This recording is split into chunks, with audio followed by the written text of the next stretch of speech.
Shalom para pendengar yang dikasihi oleh Tuhan Yesus. Kiranya Tuhan memberikan rahmat-Nya kepada para pendengar semua. Sebentar lagi kita akan mendengarkan pembacaan Alkitab audio dalam versi bahasa Indonesia sehari-hari. Siapkan hati saudara. Kejadian pasal 31. Yakub lari meninggalkan Laban. Kedengaranlah kepada Yakub anak-anak Laban berkata demikian, Yakub telah mengambil segala harta milik ayah kita, dan dari harta itulah ia membangun segala kekayaannya. Lagi kelihatan kepada Yakub dari muka Laban, bahwa Laban tidak lagi seperti yang sudah-sudah kepadanya. Lalu berfirmanlah Tuhan kepada Yakub, pulanglah ke negeri nenek moyangmu, dan kepada kaummu, dan aku akan menyertai engkau. Sesudah itu Yakub menyuruh memanggil Rahel dan Lea untuk datang ke padang, ke tempat kambing dombanya. Lalu ia berkata kepada mereka, telah kulihat dari muka ayahmu, bahwa ia tidak lagi seperti yang sudah-sudah kepadaku, tetapi Allah ayahku menyertai aku. Juga kamu sendiri tahu, bahwa aku telah bekerja sekuat-kuatku pada ayahmu. Tetapi ayahmu telah berlaku curang kepadaku, dan telah 10 kali mengubah upahku. Tetapi Allah tidak membiarkan dia berbuat jahat kepadaku. Apabila ia berkata, yang berbintik-bintiklah akan menjadi upahmu, maka segala kambing domba itu beroleh anak yang berbintik-bintik. Dan apabila ia berkata, yang bercoreng-corenglah akan menjadi upahmu, maka segala kambing domba itu beroleh anak yang bercoreng-coreng. Demikianlah Allah mengambil ternak ayahmu dan memberikannya kepadaku. Pada suatu kali pada masa kambing domba itu suka berkelamin, maka aku bermimpi dan melihat bahwa jantan-jantan yang menjantani kambing domba itu bercoreng-coreng, berbintik-bintik, dan berbelang-belang. Dan malaikat Allah berfirman kepadaku dalam mimpi itu, Yakub, jawabku, ya Tuhan. Lalu ia berfirman, angkatlah mukamu dan lihatlah, bahwa segala jantan yang menjantani kambing domba itu bercoreng-coreng, berbintik-bintik, dan berbelang-belang. Sebab telah kulihat semua yang dilakukan oleh Laban itu kepadamu. Akulah Allah yang di Betel itu, di mana engkau mengurapi tugu, dan di mana engkau bernasar kepadaku. Maka sekarang bersiaplah engkau, pergilah dari negeri ini, dan pulanglah ke negeri sanak saudaramu. Lalu Rahel dan Lea menjawab Yakub katanya, bukankah tidak ada lagi bagian atau warisan kami dalam rumah ayah kami? Bukankah kami ini dianggapnya sebagai orang asing, karena ia telah menjual kami? Juga bagian kami telah dihabiskannya sama sekali. Tetapi segala kekayaan yang telah diambil Allah dari ayah kami, adalah milik kami dan anak-anak kami. Maka sekarang, perbuatlah segala yang difirmankan Allah kepadamu. Lalu bersiaplah Yakub, dinaikkannya anak-anaknya dan istri-istrinya ke atas unta, digiringnya seluruh ternaknya, dan segala apa yang telah diperolehnya, yakni ternak kepunyaannya, yang telah diperolehnya di Padan Aram, dengan maksud pergi kepada Ishak ayahnya ke tanah Kanaan. Adapun Laban telah pergi menggunting bulu domba-dombanya. Ketika itulah Rahel mencuri terafim ayahnya, dan Yakub mengakali Laban orang Aram itu dengan tidak memberitahukan kepadanya bahwa ia mau lari. Demikianlah ia lari dengan segala harta miliknya. Ia berangkat menyeberangi sungai Efrat dan berjalan menuju pegunungan Gilead. Laban mengejar Yakub. Ketika pada hari ketiga dikabarkan kepada Laban bahwa Yakub telah lari, dibawanyalah sanak saudaranya bersama-sama. Dikejarnya Yakub 7 hari perjalanan jauhnya, lalu ia dapat menyusulnya di pegunungan Gilead. Pada waktu malam datanglah Allah dalam suatu mimpi kepada Laban orang Aram itu, serta berfirman kepadanya, jagalah baik-baik, supaya engkau jangan mengatai Yakub dengan sepatah kata pun. Ketika Laban sampai kepada Yakub, Yakub telah memasang kemahnya di pegunungan. Juga Laban dengan sanak saudaranya telah memasang kemahnya di pegunungan Gilead. Berkatalah Laban kepada Yakub, apakah yang kau perbuat ini? Maka engkau mengakali aku dan mengangkut anak-anakku perempuan sebagai orang tawanan. Mengapa engkau lari diam-diam dan mengakali aku? Mengapa engkau tidak memberitahu kepadaku, supaya aku menghantarkan engkau dengan sukacita dan nyanyian dengan rebana dan kecapi? Lagi pula engkau tidak memberikan aku kesempatan untuk mencium cucu-cucuku laki-laki dan anak-anakku perempuan.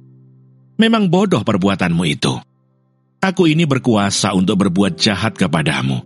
Tetapi Allah ayahmu telah berfirman kepadaku tadi malam, jagalah baik-baik, jangan engkau mengatai Yakub dengan sepatah kata pun. Maka sekarang kalau memang engkau harus pergi, semata-mata karena sangat rindu ke rumah ayahmu, mengapa engkau mencuri dewa-dewaku? Lalu Yakub menjawab Laban, aku takut, karena pikirku, jangan-jangan engkau merampas anak-anakmu itu daripadaku. Tetapi pada siapa engkau menemui dewa-dewamu itu, janganlah ia hidup lagi. Periksalah di depan saudara-saudara kita segala barang yang ada padaku, dan ambillah barangmu. Sebab Yakub tidak tahu bahwa Rahel yang mencuri terafim itu. Lalu masuklah Laban ke dalam kemah Yakub, dan ke dalam kemah Lea, dan ke dalam kemah kedua budak perempuan itu. Tetapi terafim itu tidak ditemuinya. Setelah keluar dari kemah Lea, ia masuk ke dalam kemah Rahel. Tetapi Rahel telah mengambil terafim itu dan memasukkannya ke dalam pelana untanya dan duduk di atasnya. Laban menggeledah seluruh kemah itu, tetapi terafim itu tidak ditemuinya. Lalu kata Rahel kepada ayahnya, janganlah bapa marah, karena aku tidak dapat bangun berdiri di depanmu, sebab aku sedang haid. Dan Laban mencari dengan teliti, tetapi ia tidak menemui terafim itu. Lalu hati Yakub panas, dan ia bertengkar dengan Laban. Ia berkata kepada Laban, apakah kesalahanku? Apakah dosaku? Maka engkau memburu aku sehebat itu? Engkau telah menggeledah segala barangku. Sekarang apakah yang kau temui dari segala barang rumahmu? Letakkanlah di sini, di depan saudara-saudaraku dan saudara-saudaramu, supaya mereka mengadili antara kita berdua. Selama 20 tahun ini aku bersama-sama dengan engkau. Domba dan kambing betinamu tidak pernah keguguran, dan jantan dari kambing dombamu tidak pernah kumakan. Yang diterkam oleh binatang buas tidak pernah kubawa kepadamu. Aku sendiri yang menggantinya, yang dicuri orang baik waktu siang, baik waktu malam, selalu engkau tuntut daripadaku. Aku dimakan panas hari waktu siang, dan kedinginan waktu malam, dan mataku jauh daripada tertidur. Selama 20 tahun ini aku di rumahmu. Aku telah bekerja padamu 14 tahun lamanya untuk mendapat kedua anakmu, dan 6 tahun untuk mendapat ternakmu, dan engkau telah 10 kali mengubah upahku. Seandainya Allah ayahku, Allah Abraham dan yang disegani oleh Isa tidak menyertai aku, tentulah engkau sekarang membiarkan aku pergi dengan tangan hampa. Tetapi kesengsaraanku dan jerih payahku telah diperhatikan Allah, dan ia telah menjatuhkan putusan tadi malam. Perjanjian antara Yakub dan Laban. Lalu Laban menjawab Yakub, perempuan-perempuan ini anakku, dan anak-anak lelaki ini cucuku, dan ternak ini ternakku. Bahkan segala yang kau lihat di sini adalah milikku. Jadi apakah yang dapat ku perbuat sekarang kepada anak-anakku ini, atau kepada anak-anak yang dilahirkan mereka? Maka sekarang, marilah kita mengikat perjanjian, aku dan engkau, supaya itu menjadi kesaksian antara aku dan engkau. Kemudian Yakub mengambil sebuah batu, dan didirikannya menjadi tugu. Selanjutnya berkatalah Yakub kepada sanak saudaranya, kumpulkanlah batu. Maka mereka mengambil batu dan membuat timbunan, lalu makanlah mereka di sana di dekat timbunan itu. Laban menamai timbunan batu itu Yegar Sahaduta, tetapi Yakub menamainya Galet.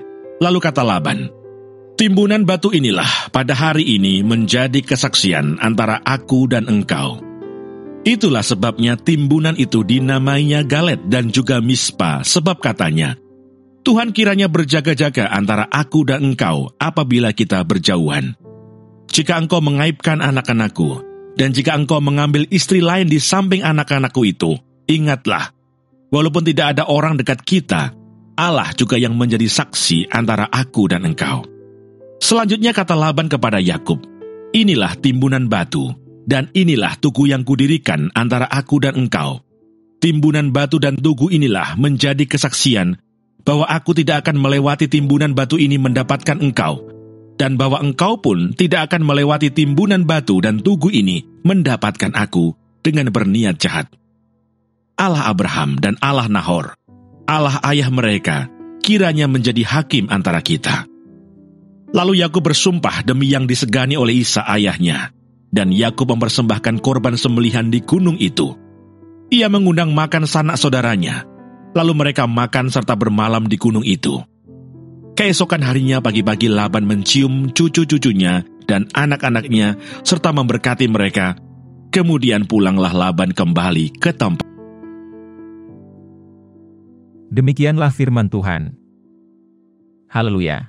Amin. Jangan lupa subscribe dan bunyikan tanda lonceng untuk mendengarkan firman-Nya setiap hari. Tuhan memberkati.